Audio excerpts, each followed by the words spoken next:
वालेकुम क्या उम्मीद kan ठीक ठाक हो सब मैं मोहम्मद वसीम तो तू सारे यूट्यूब चैनल वसीम चांडा व्लॉग आज वीडियो करने में शुरू तो जो मेरा सारे चैनल बनाना चाहता हूं सब्सक्राइब करना लाइक भी करना घंटी शामिल तो बस ऑल करे काफी तक वीडियो में आने का चाहता हूं मैं आज सारे को लोग मान लीजिए ट्रैक करूं एक घास यहां पर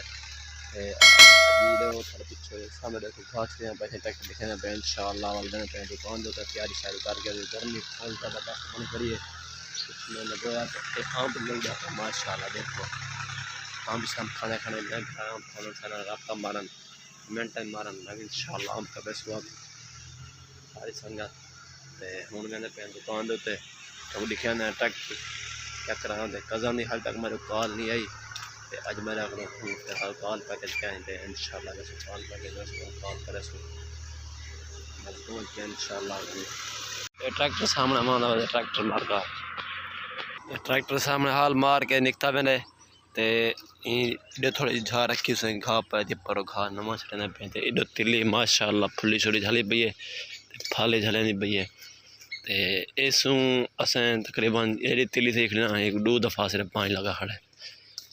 ए वैद फसल बहु भाई पानी घट गिंदी है या तिल्ली जरी है ना बहु पानी घट गिंदी है ते माशाल्लाह इंशाल्लाह ते फिर सारे दी तिल्ली चंगी है सारे दी तिल्ली वीआईपी माहौल दी तिल्लियां ते हुन असें तो गुड खेल कर तिल्ली ते अपने बाद मैं हुन मेरा दुकान दे उत्ते दुकान ते बन के कल इंशाल्लाह काम शाम करे सूं शाम इंशाल्लाह वाला सूं घर ते आज गर्मी है ना फुल गर्मी भी गर्मी बनी खड़ी फुल टाइम गर्मी असें पहुंचदे पे दुकान दे उत्ते इंशाल्लाह कल तो कोई नवी बात गल सुना सारा कल थमें पैसे जो कदम सारे मोटरसाइकिल चलान थी गए तो असें हाली तक चलान भरिया कहीं सारा शरारती कार उठाइए पहले वैसे इंशाल्लाह चलान भरे सूँ चलान भर कर वाल दुकान दे